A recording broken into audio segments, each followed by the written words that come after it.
everyone, welcome back to my channel. Thank you so much for being here. It's so hot in London right now. You don't understand. It's like 35 degrees and you're like, oh, 35 is not that bad. Yeah, but somehow in London it's so much worse. The houses here are meant to like trap the heat, so in winter you're not that cold, so they trap the heat. I'm suffering and I'm Italian. I can't even imagine English people. Do you want to see my best friend? Fantastic. Oh, best purchase I've ever made. As you've seen from the title, probably, we're gonna do the mid-year book tag. I've seen a lot of booktubers do this and I love seeing them. I love seeing all the different answers, so I thought I could do the same. I'm gonna leave all the questions in my bio, so if you wanna do the same, copy and paste. You don't understand.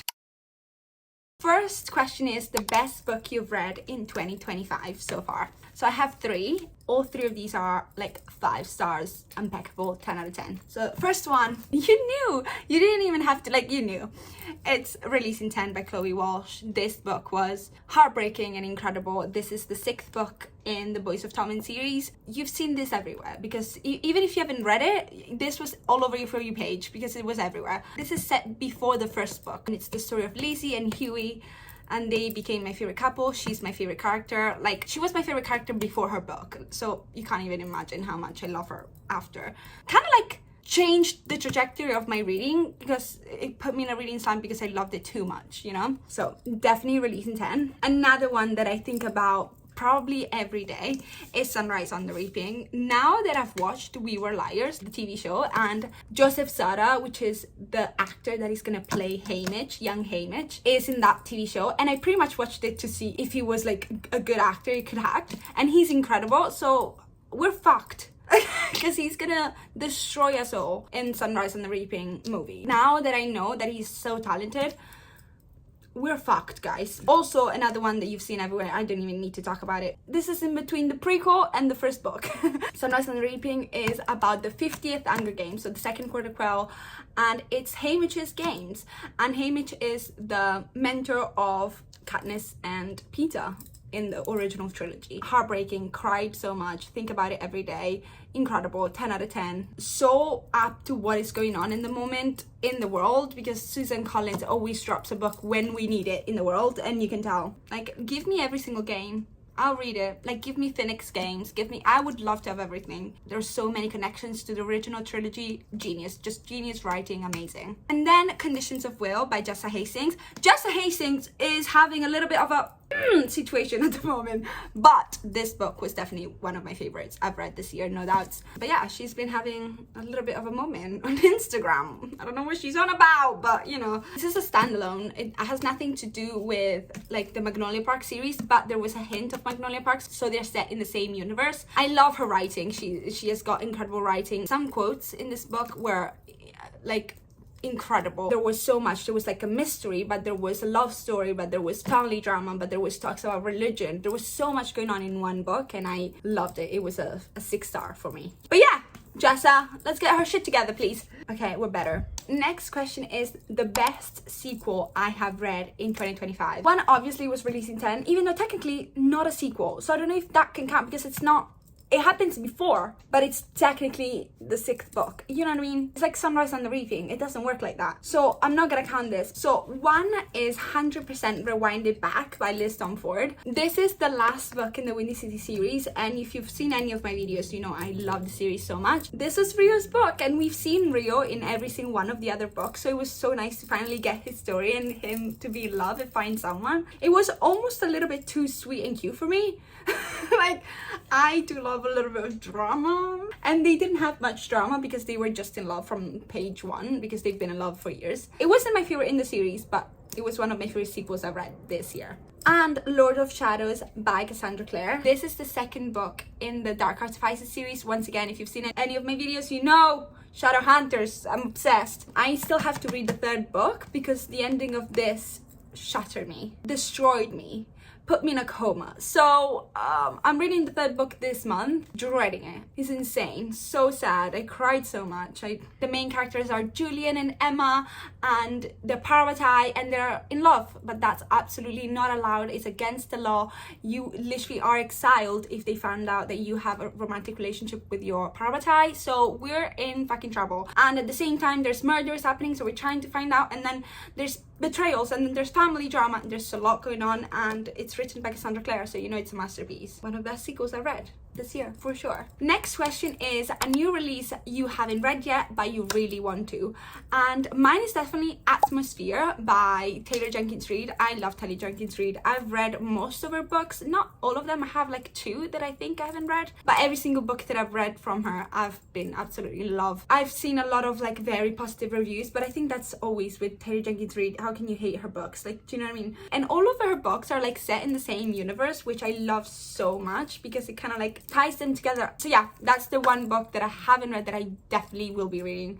I just need to own it. I need to buy it. I think once I have it physically there, I will read it. The only thing is it came out in hardback, and all of her books I own in paperback. So that's the same thing I did with Carrie Soto. I waited for the paperback to come out, so I might have to do the same. I might just read it on my Kindle and then buy the paperback. I might just do that. So from what I know, it's set in the 1980s. The main character is called Joan, and she's a teacher at a university of physics and science, something like that, like something smart, you know. But then she joins NASA's shuttle program. It's like a program that NASA is doing for women. And then she starts training with like other scientists and other people to go to space. And I don't know what else happens. I just know that it's Taylor Jenkins Reid, so I don't need to know. She's a blind pick. Do you know what I mean? I don't need to know what's the plot. I don't need to know the characters. I don't need to know the reviews. I will be reading it, and I'm pretty sure I will be enjoying it. So definitely Atmosphere. I love this question. The most anticipated new release for the second half of the year. I made a video of like my summer TBR with all the books that I'm excited about. And in that video, I put all the books I'm excited about that they're coming out. If you want to go and have a look, I'll put it there. I would say like the top ones that I can't wait for are Burn Bright by Kristen Becker Ritchie, which is the start of a new series in the universe of the Addicted and Calloway Sisters series. I've read both the Like Us and the Addicted Calloway Sisters series, so it's literally a comfort universe. I've been in it for 7 years. I don't even remember when I read the first book. To me, it's like going back home when I go back to that universe. I finished the Like Us series not that long ago, literally like last month. I'm excited to go back to it and have the Cobalt Empires. I have the books from the Cobalt kids, because the Cobalts are the most interesting ones sometimes. My favorite character is Charlie Cobalt, so I'm excited for when I get his book. But the first book is from Ben's point of view. And then we have Calabasas by R.F. Kuang. I have loved Babel by her, so in my head I will love everything she writes, even though I've only read Babel by her, so maybe I don't know. Sounds like exactly what I like in a book. I do love a little bit of like smart of a book. Sometimes I love an easy, cringy, trashy book, but sometimes I love a little bit of a smart book, but it's still fiction, so it's still interesting, because I don't really love non-fiction, and she does that so well. Calabasas means like descent to hell, so it's this girl going to like hell to find this professor to get a letter of recommendation or something like that. It's insane. Like the plot is so funny. Obviously it's R.F. Kuang, so you know it's gonna be extremely smart and extremely smart, and you're gonna read it and you're like, I'm dumb. And she has studied Latin and ancient Greek, and I've done the same, and she sprinkles that usually in her book, so I'm excited when I catch on to those things because it makes me feel smart. And another one that I'm very excited about is Alchemized, a debut novel, I would say, by Sin-Lin Yu, but technically I've already read it because I've read Manacle by her, which is the fan fiction that it comes from, an edited version of a fan fiction that is a Draco and Hermione fan fiction, Harry Potter fan fiction that I read last year, and I made a whole reading blog about it, and I was in Italy. It was funny, so if you want to go and have a look, please do. Didn't expect to enjoy it as much, so I technically know what happens, but I don't know how they're gonna adapt it, because obviously they can mention Harry Potter, I assume, so like of course. So I'm really excited how they're gonna make it work and change the things and what they're gonna cut, because the fanfiction is so long, they can't keep everything, there's no way. The biggest surprise, is actually quite recent. It's the Zodiac Academy series. I did not expect to enjoy this. I am on book 4 right now. I'm literally reading book 4 as we speak, and I'm making a full-on reading vlog of it. So if you want to see a full-on reading vlog of all the Zodiac Academy books, you should subscribe because it's coming. The first part is coming soon. Started this as a joke, like kind of like, oh, let me try and see, because I was on a horrible reading slump from releasing 10, and I was like, I need something kind of cringy, kind of trashy, kind of addicting to get me through this reading slump. And I asked on TikTok, and everyone was like, Zodiac Academy, fuck it, okay, it's okay, not unlimited, I don't care, let me see. And I got obsessed. I got obsessed. Are they great books? Absolutely not. Like, let's start with that. They're not well written. There's a lot of inconsistencies. It's kind of cringy at times and trashy and cliche, but for some reason it's extremely addicting. You can't put it down, you can't stop reading. When I tell you, in like 10 days I've read 4 books, almost 4 books. I'm like 85% through that one, and when I tell you, I can't stop. Like, that's all I want to do is read those books. They're not great books, but for some reason you get addicted. And I'm not really good with cringy. One of those things that I can't move on from. But I can in these books. I don't care that they're cringy. I don't know what they're made. I don't know what they put in this. What kind of drugs.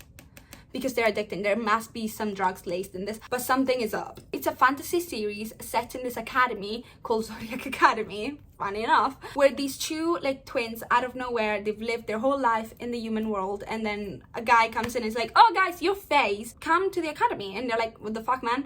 And then they start training in this academy, and they train their elemental magics. And then at this school there's these 4 boys, the heirs to the throne, which like they've trained their whole life. They've been like, they literally lived their life knowing that one day they'll be on the throne of this world called Solaria. Out of nowhere, these 2 bitches come in, and they're like, oh, actually turns out they're actual like royalty, they're princesses, so they are gonna be on the throne.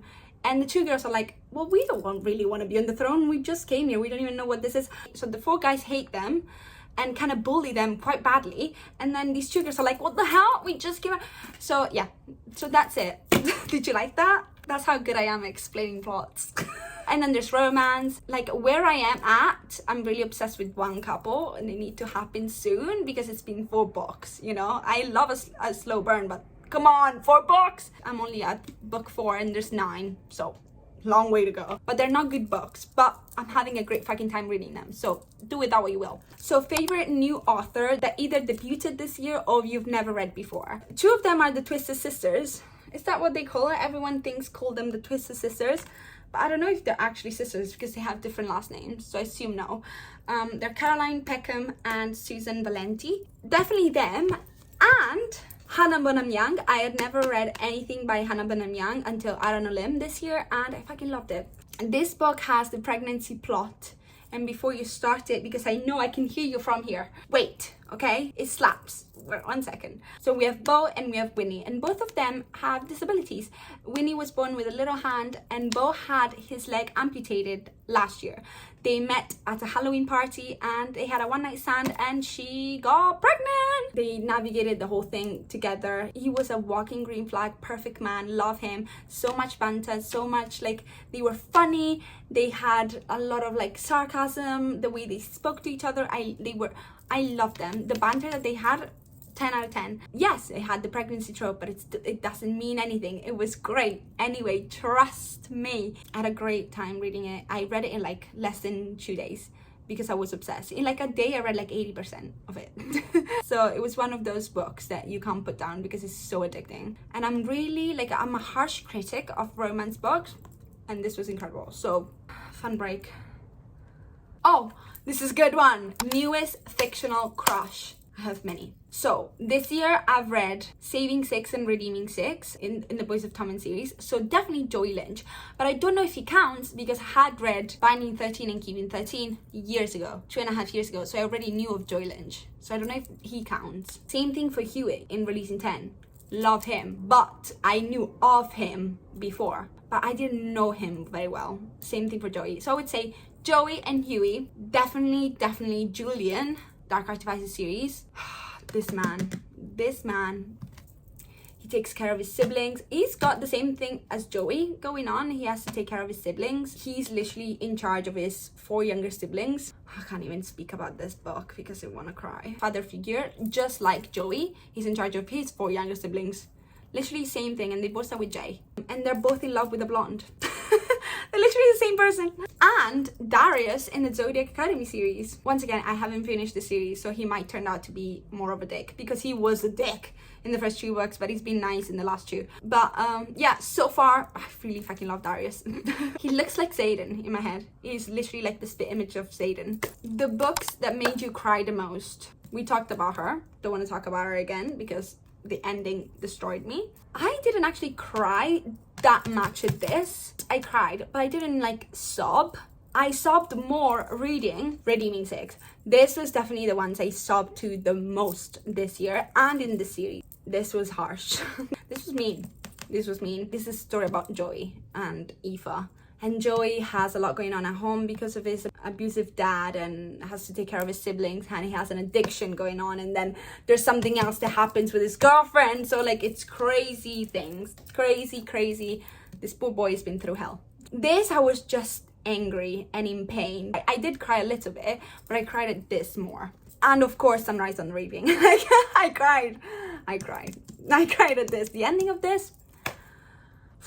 If you ever want to read the Boys of Tommen series, please check the trigger warnings. Check the trigger warnings of any books ever that you're gonna read, but especially those books. Especially Releasing 10.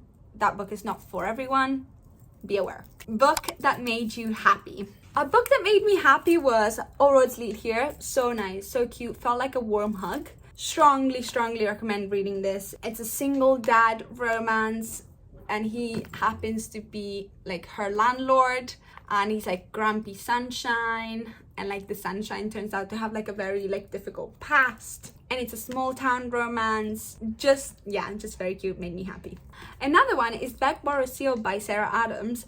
I actually really enjoyed this book. This is like enemies to lovers. They're both teachers, so they work together, and he moved away for a while because he got engaged and he was marrying someone else, and then he's back. They've always disliked each other, of course, and then turns out they've never actually disliked each other, and they both have had a crush on each other the whole time. She is like a secret romance writer, and by mistake she sends an email that she really wasn't supposed to be sending. So then Jack helps her fix this problem, and yeah, love them. Cute, amazing. I like related so much to Emily. I saw myself so much in Emily, a bit too much actually. Sometimes I was like, Emily, enough. So cute, loved it, had a great time reading it. Once again, read it very quickly.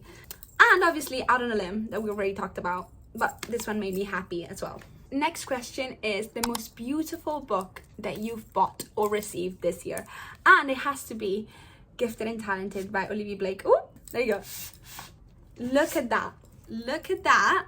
Also, this is like the Fairy Loot edition. I used to, but I don't have a Fairy Loot subscription anymore, so I buy the ones that I want on Vinted, which I think is a great thing. You should try it. It has a reversible dust jacket, but I prefer this one. Look how pretty this is. Being a Olivia Blake book, it means that it's stunning inside as well. Look at that, beautiful. And like every single Olivia Blake book, you have art inside. Always. And look at the sprayed edges. Oh, obsessed. Next question is, what books do you want to read by the end of the year? Other than the ones that I already talked to you about, the new releases and stuff, I really want to read If We Were Villains by Emil Rio. The plot of this book sounds exactly what I would enjoy, and I've heard so many incredible praises for this book. Everyone loves it. Both this and The Secret History by Donna Tartt, everyone just compares them to each other. I haven't read either, but I want to read both. But for now, I own If We Were Villains, so definitely this book. And another one that it's been everyone loves on TikTok is The Favorites by Lane Fargo. This has been like compared to Daisy Jones and the Six, and Daisy Jones and the Six happens to be my favorite standalones of all time. I have high expectations for this. It's a literary fiction story of like 2 figure skaters, and they used to have a relationship as well, and then they competed together, and I'm pretty sure they became like world champions or something, and then something happened, and then 10 years later they're doing a documentary about it, something like that. So I'm very excited, very excited to read both of these.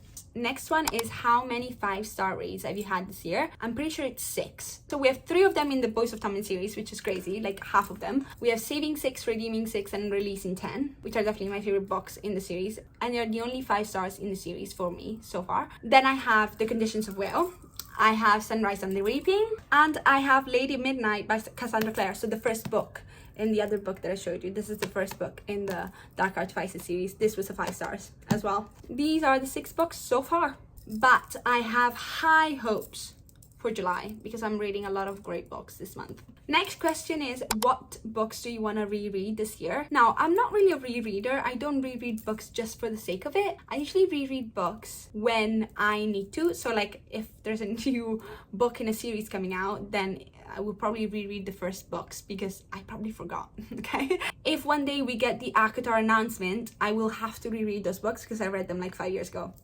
I don't remember much. Like this year I reread Fourth Wing and Iron Flame because I didn't remember anything about them. It depends on what's coming out. If any new books in a series gets announced, like if the new book in the Boys of Tommen, I would gladly reread all of those books because I love them so much. Next one is a book you enjoyed but had mixed reviews online. Probably Zodiac. Probably Zodiac, but like I get it. I get mixed, like I get you. If you say, oh, this is trashy and cringy, I agree. Still enjoyed it though. So probably Zodiac, and I understand if you have mixed reviews about this. I'm usually not that kind of reader, but somehow I am with the series. I don't understand how. I'm having a great time, so probably Zodiac. Yeah. And then the last question is, what are some 5-star predictions for the rest of the year? We already talked about some, so The Favorites, I think it's a 5-star prediction for me, and If We Were Villains. Also of the new releases, Stephanie Catabasis, Definitely Alchemized, the new Jessa Hastings book, Time of Your Life. That's also, I assume, is going to be 5 stars because I really enjoy her writing. And also the rest of the Cassandra Clare books that I'm going to read. Of course, I have The Queen of Error and Darkness, which is the 3rd book in the Dark Artifices. But then I have another whole trilogy called The Last Hour, which I'm going to read.